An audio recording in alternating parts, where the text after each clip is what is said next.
Hello, I'm Graham Elwood, and I want to talk to you about the out of control United States military budget. Every time we want something good, free healthcare like they've had in Western Europe for 70 years, student debt forgiveness, oh, how are we going to pay for it? How are we going to pay for it? That question is never, and I mean never asked by anyone in the corporate media when it comes to war. We outspend the next 11 countries combined. This is the total budget for 2021. $778 billion is more than 11 countries combined. 761 total. We could cut our budget in half and still outspend China, the next closest country, by $200 billion.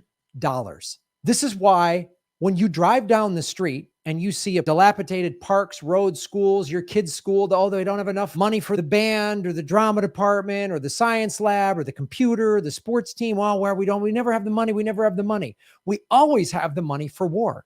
And Eisenhower warned us about this when he left office in 1961.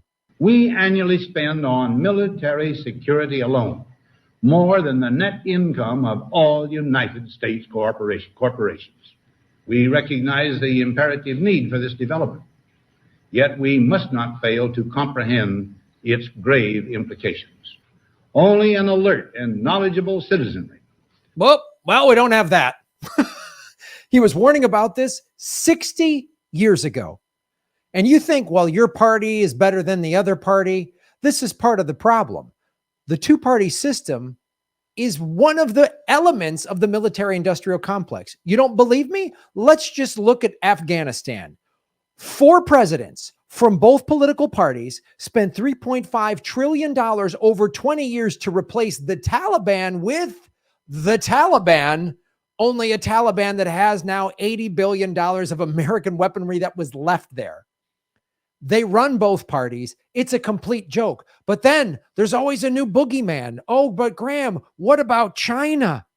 Oh no, China's the big evil enemy. Well, China is reacting to the fact that we have surrounded them with military bases. Can you imagine if there's some bases, Chinese bases in Canada, in Central and South America, in the Gulf of Mexico? Could you imagine how we would respond if we allowed this to happen? We'd go nuts. And China, while not some big, nice teddy bear, has their own authoritarianism, not as much as we have, by the way.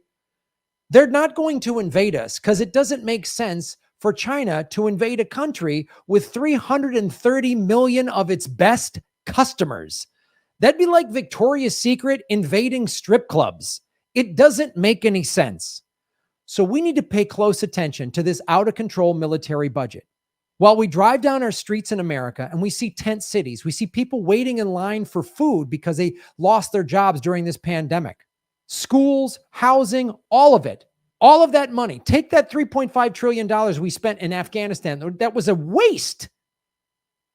That all could have gone for American citizens. And I'm a stand-up comedian that went to Afghanistan 3 times to entertain the military. And when I first went there in 2004, I thought we were doing something good. Turns out the only people that benefited from us being there for 20 years was the Taliban and the military-industrial complex.